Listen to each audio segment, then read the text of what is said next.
Assalamu alaikum. Today I'm here with another board game review of Aeon's End Legacy. Aeon's End is a deck building game set in a fantasy universe where you are breach mages. You're opening portals using magic to defeat these different nameless monsters that are coming through those breaches, and you're trying to open breaches to make yourself more powerful as well as close those breaches so that the monsters don't come. So a very counterproductive game in the end. The Legacy, as the name indicates, is a legacy version of this game. The previous game that came out, which was just called Aeon's End, was a non-legacy game. It was slightly harder for the new players to get into it because this is a slightly more complex deck building game as compared to your standard deck building games. But the legacy version made it easier for the newcomers to come into this game. There have been many more Aeon's End games which came afterwards, which added similar campaign style games, but the legacy version added at least the element that it slowly adds up the rules so that it's more digestible. And in the end, once you're done with the game, all the contents are still replayable, so you will still have a game which you can play infinitely as well as use the same contents with other Aeons and games along with it. Now let's get into the game. Again, there are going to be many components that come in this box, many hidden boxes. I will not be showing you all of that. I'll be giving you some hints what come in there, because you will be getting that idea once you open the box, because you will be seeing some envelopes, some decks that will be there, so you will have some idea, and only that much I will reveal during this review as well. Now, how the basics of this game work is that even though this is a deck building game, which means there is going to be a market from which you can buy spells. The market is always going to have a 3x3 grid from which you can take new spells, new relics, or new gems. Gems are mostly the kind of things which actually let you increase your buying power. You get ether from it, which lets you buy higher and better cards in the future. Relics are the blue colored cards which give you an immediate action, which lets you do one cool ability at that time immediately. Whereas the most powerful thing are these yellow spells. Spells are what you will be trying to achieve, but the spells are harder to cast, so they take time to prep up. You have to prepare the spell and then cast it, so it takes 2 turns to actually deal damage through a spell.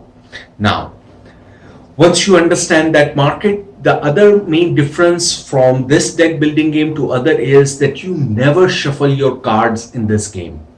So the game is going to tell you specifically that what hand of cards you start your game with, and that's exactly how you will begin.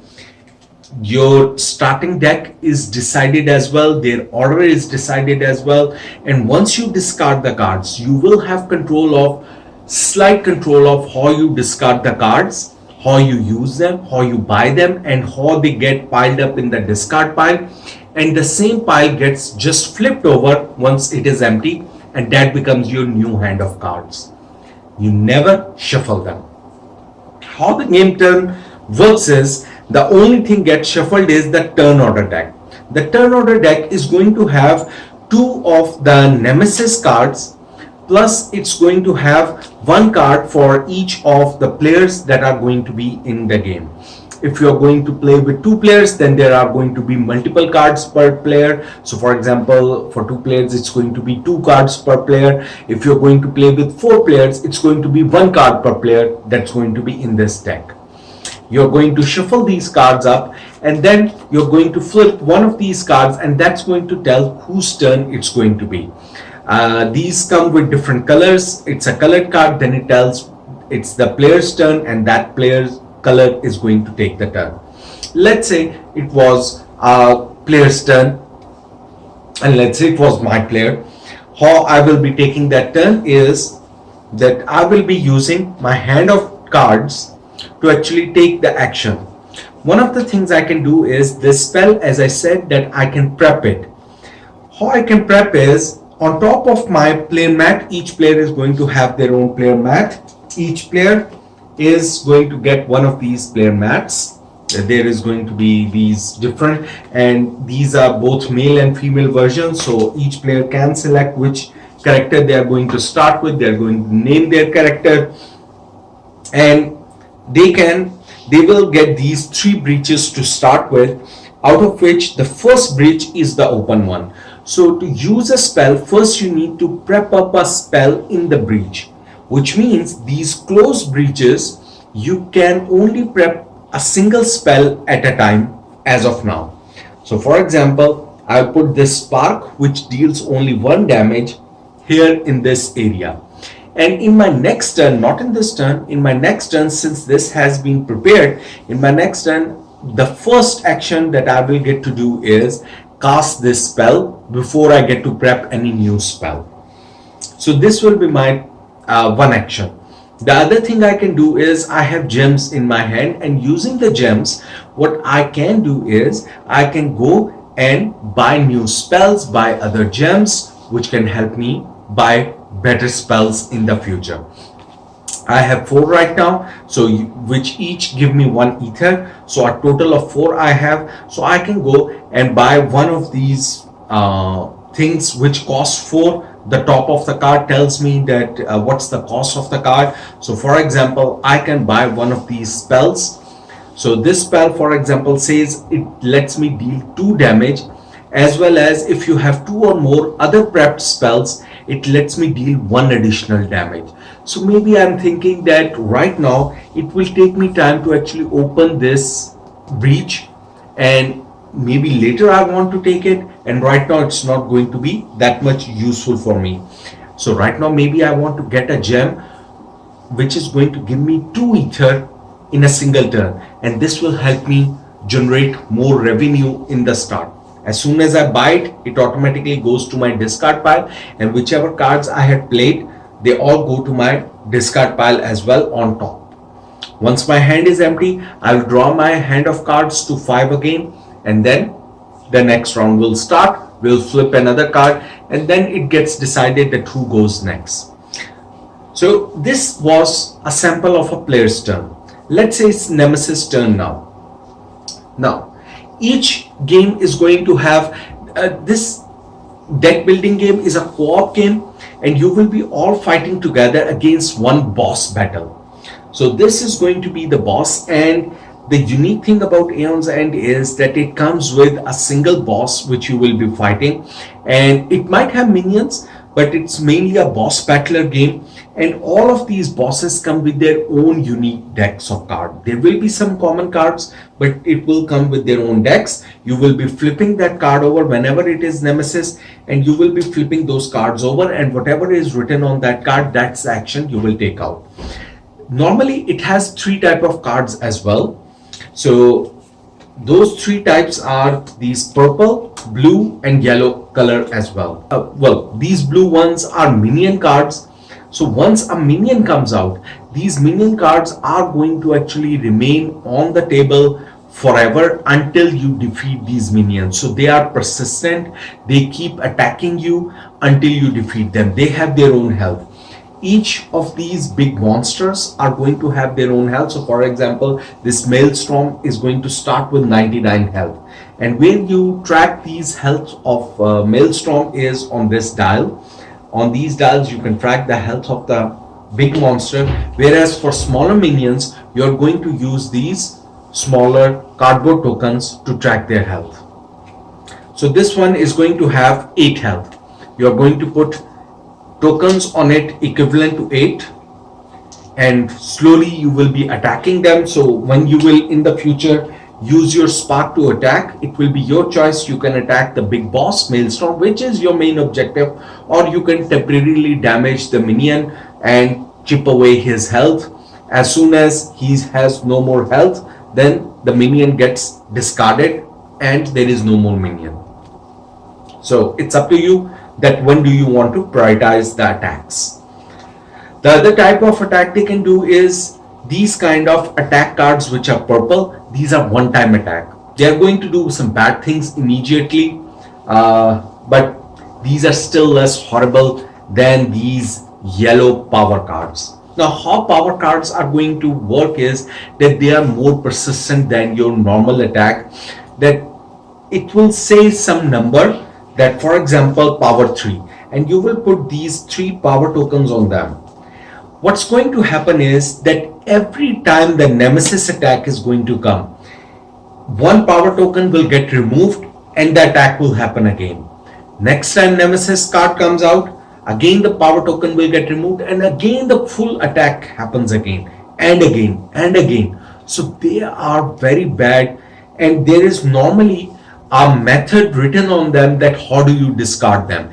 So sometimes, for example, it will require that, okay, pay this much for this effect to go away, or discard these many cards for this effect to go away. So normally it's harder for them to go away, and you want them to go away in the start rather than in the end, and these will be very pesky and trouble you to go to make them go away. So there is these 3 variety of cards that can come out of this. Another unique thing is that all of these bosses, this is the most simple boss that I'm showing right now, and the most simple 3 cards that every boss is going to have. But all of the bosses that are going to come in this game, so there are around 7 bosses that you are going to start with, and all of these bosses are going to have some unique attack mechanism that you will have to face, and that is the hook of this game, that every mission is unique. Deck builders become kind of repetitive because you will be doing the same thing over and over, but not in Aeon's end, because the bosses are what brings the uniqueness, because it introduces new unique method which are written. That's why they come with this huge sheet, because it will tell you on one side how to set up that boss and the special instructions which are particular only for this boss. So every boss becomes a unique battle in itself, and you might have to think different ways of. Some bosses will require you to focus on one thing, whereas other boss will require you to focus on others. And that's the gist of the game. What the bosses are trying to do is not just kill you, but you are the breach mages of your school, which is called the Gravehold, the magic school Gravehold. And the Gravehold's health is also tracked on these dials, and you will be tracking that hold. So as soon as this health turns to 0, the bosses or the nameless monsters, they win. And if we turn their health to 0, we win. That's their main objective. The heroes start with 10 health as well, but the heroes can survive a bit longer until the other heroes are alive as well. If all the heroes' health turn to 0, there is no elimination. So even if your health turns to 0, you can keep playing, but the problem is going to be that any damage you take from now on, it doubles up and goes to Gravehold, your school. So it becomes just more bad or more worse for you. In future, you will be buying these new spells which will be going into your deck. When this deck gets shuffled, reset, these new spells will be coming in your hand, and you will have the need to actually open these breaches. You will have to pay the money from your hand to actually open these breaches, or there are spells available as well which let you open them. There are different kind of cool spells available which can be used to actually do different kind of things. There are cards which let you, a lot of cards which let you work with your ally. So for example, the ethereal hand card, it lets your ally draws additional cards more than their default hand. There are cards which let you focus, that is open your breaches with lesser cost. So there are a lot of variety of cards that are going to come in this, and not just simple damage or buying cards. There are different cards which give you situational damage, that you do 2 damage, but if you have these many breaches open, then you do additional damage, you do damage. But if you have this, if you can discard some additional card from your hand this turn, then the effect potency of your spell increases as well. So you can find very situational cards, and if you are that kind of player, then it's going to, of course, improve. And these are not just limited to these 9 cards. Coming to the legacy element of this game, Once you have defeated a boss, you will be opening packets. You will be adding more cards to not just your own deck. You will be improving your own abilities. There will be stats that you will be improving through. You will be unlocking new mechanisms. You will be unlocking new type and variety of cards. And there will be lot of cards that will be coming. But it will always be limited to this size of the market. It will be up to you to choose that which cards do I want to play with. But the game will also force you to banish some of the cards and not let you play with all of them unless you lose. And then if you lose a game, then the game lets you replace any of your cards because you think maybe this type of card I'm not buying because it doesn't really work with this enemy. So now maybe I want to replay this mission but with a different set of card. So game does give you those kind of chances to try that. And why those are important is because this is not going to be an easy game to play. This is really hard. The initial missions are easy. They let you win. They make you feel good. So for example, the first mission, Maelstrom is going to have 99 health, which is super hard. But how the game makes it easy is because this boss comes with an assist deck in which the more advanced scholars or magicians or mages are going to come and assist you during the fight.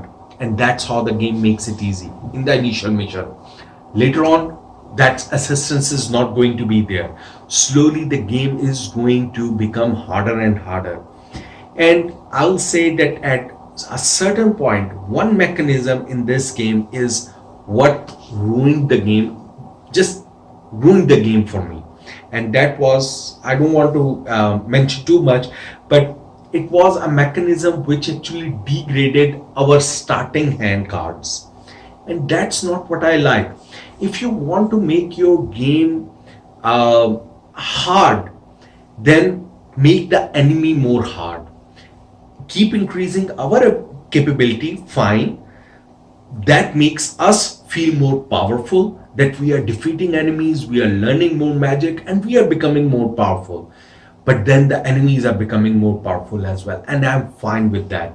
But when you make us more crippled, that doesn't have a good feeling. Just because you wanted to make the enemy. No, that's not what a player plays the game for. And that's when the game dipped down in the fun factor for me. The last after that, I think we played three missions, and those three missions, even though their mechanisms were unique, their mechanisms were fun, but I wasn't having that much fun because I was getting beat down because I was now handicapped because of my starting hands. I was unable to buy the spells that I wanted. There were so many good spells available in the market, but I just because of that poor starting hand of cards, I wasn't able to buy it. And that's only limitation of the legacy mode of the game. If you are done with the legacy, the game says you have to remove those crippled card out and replace them with a normal card. Well, that's a bad thing. Let us play with the normal cards. Let us feel powerful in the legacy mode as well. So that was the only one of the bad things that I felt with this game, that wasn't really fair. And if they could have fixed it, maybe made it just for one game, because well, it was a unique mechanism, but let it be limited to at least one game and let us recover in the next mission. Okay, one mission went bad, we were not that good, but let us recover in the future, and we would have felt good. So the last few missions weren't that good, and I'll be honest, we ended up cheating. And I have no objection of cheating in a co-op game because we are all in this together. We are fighting against some nameless cardboard. So even though I don't want to cheat in games, but we ended up cheating because we just wanted to end the misery that we were in. Now, the second bad thing that I had in this game was this box size. The amount of legacy content that you get in this game is really not worth the size of the box, and in the end, the price that you end up paying for the box. Well, the price is slightly nearly same as your standard size of Aeons and slightly more. But the bad thing about, even from an environmental point of view, that you are creating such a big box. For example, this whole section of the box which contains these boxes, this was completely unnecessary, because this is a deck builder in the end. You're not going to have some miniatures or cubes or any such thing in this box. All you expect, I'm not going to tell what you're going to have, but what you can expect even in these boxes are either cards or tokens or any something cardboard.